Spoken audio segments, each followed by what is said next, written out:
Seguindo a continuidade do módulo 0, a gente vai falar agora sobre a onerosidade.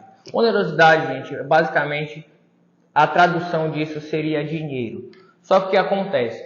Nem sempre as pessoas trabalham integralmente por dinheiro, tá? Exemplo, às vezes elas trabalham porque elas têm diversos benefícios.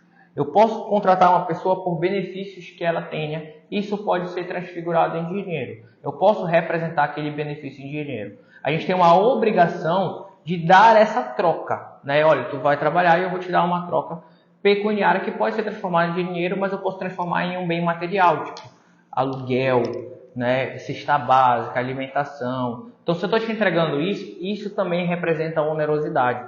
E a gente chama isso de salário in natura. No direito do trabalho, a gente tem artigos específicos que falam sobre o salário in natura.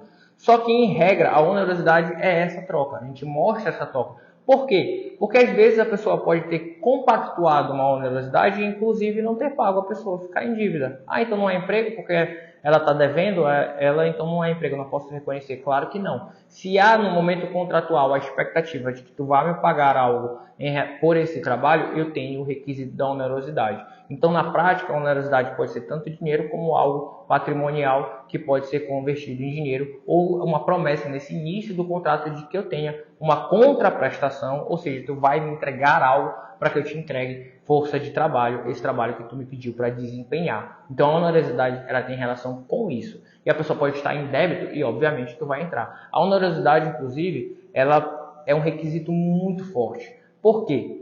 Se eu não tenho onerosidade, eu posso estar falando, por exemplo, de um trabalho voluntário. Então, a onerosidade, ela guia a visão de vocês para reconhecer um vínculo, para falar, olha, isso aqui é um vínculo. Porque é um vínculo de emprego, isso aqui é uma relação de emprego. Por quê? Porque há uma contraprestação pelo serviço. A pessoa vai trabalhar e ela vai receber uma contraprestação em dinheiro por isso.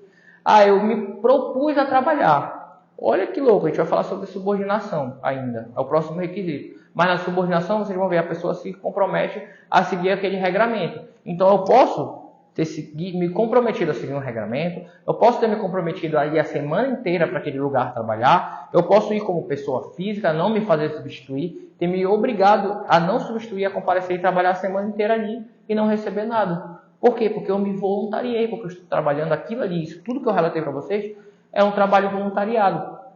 Então, eu eliminei o requisito da onerosidade. Em outra situação, seria um trabalho, só que seria um trabalho escravo. Então, a onerosidade, por quê? Porque eu me comprometi a trabalhar, mas a pessoa não me paga nada. Ela me dá, sei lá, teto, cama, comida. Isso pode ser convertido em uma relação análoga ao escravo. Então, a onerosidade ela é muito importante no reconhecimento da relação, porque se a gente reconhece que há uma onerosidade, mas não há o pagamento, tu pode ir para uma situação análoga ao escravo.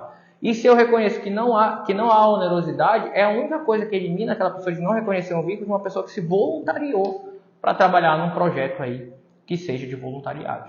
Então, a onerosidade é sim um contexto muito relevante, é um requisito muito relevante para a gente ver se aquela relação é uma relação de emprego. Porque aquilo pode ser a única diferença, por exemplo, entre ter uma relação de emprego, uma situação análoga a escravo ou onerosidade. É ela que traz a diferenciação sobre essas três situações, por exemplo. E quando a gente recebe o valor monetário pelo trabalho realizado, ele tem que ser no mínimo 30% do teu salário tem que ser em dinheiro. Então a gente tem aí o salário in natura, que pode ser pago por prestação, e tem que ter, ele vai até um teto. Tem que ter esse teto, né? Por exemplo, se a comida que te dá um salário, teto, moradia e tudo mais, ele tem que ser até 70%, ele não pode ser 5%. Então, no direito do trabalho, o direito ao salário mínimo é constitucional, está lá no artigo constitucional. E aí, na CLT, vocês vão ter vários artigos falando sobre remuneração, né, as características das remunerações, inclusive falando sobre salário in natura, porque ele compõe o salário. Às vezes eu pago um salário mínimo, mas além do salário eu te dou benefícios.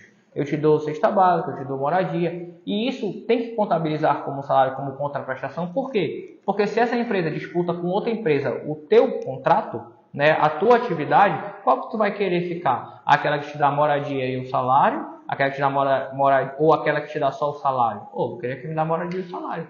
Tá entendendo como isso tem que ser contabilizado como salário, esse benefício? Porque isso diferencia realmente o quanto tu recebe. E aí a onerosidade, quando vocês verificam ela no contrato de emprego, está preenchido o requisito. Só que pode ter uma onerosidade aí, pode ter um valor em dívida. Isso vai eliminar? Então, o vínculo de emprego? Não, porque a onerosidade é aquele comprometimento, aquele início que a gente tem um contrato, uma expectativa de que eu faço trabalho e vou receber um valor monetário ou que possa se expressar em valor monetário porque ele veio em forma de bem até determinado limite. Então, a onerosidade, vocês vão enxergar isso quando há esse pacto entre as pessoas em que eu te entrego o trabalho e tu vai me entregar uma remuneração equivalente por esse trabalho prestacionado. Fechado? Também é um requisito que não pode ser deixado de lado, porque vocês viram que ele faz diferença na análise de como é aquela relação entre aquelas pessoas, mas quando eu identifico, está identificado, acabou. Ele não tem muita dificuldade em relação a essa prova, né? É quase que um pressuposto que a pessoa se compromete ao trabalho por receber algo em troca, porque a gente precisa para sobreviver. Enfim, então a grande questão é essa, a onerosidade é um dos requisitos que a gente tem no vínculo de emprego. Agora a gente vai partir para o último requisito. O último requisito é a subordinação. Ele é um pouco mais denso. A gente tem um quinto, né, que a gente vai falar sobre, que não é um requisito, mas é uma característica que ajuda muito a gente a enxergar essa relação fática, se ela é de emprego ou não. Bora lá para a subordinação.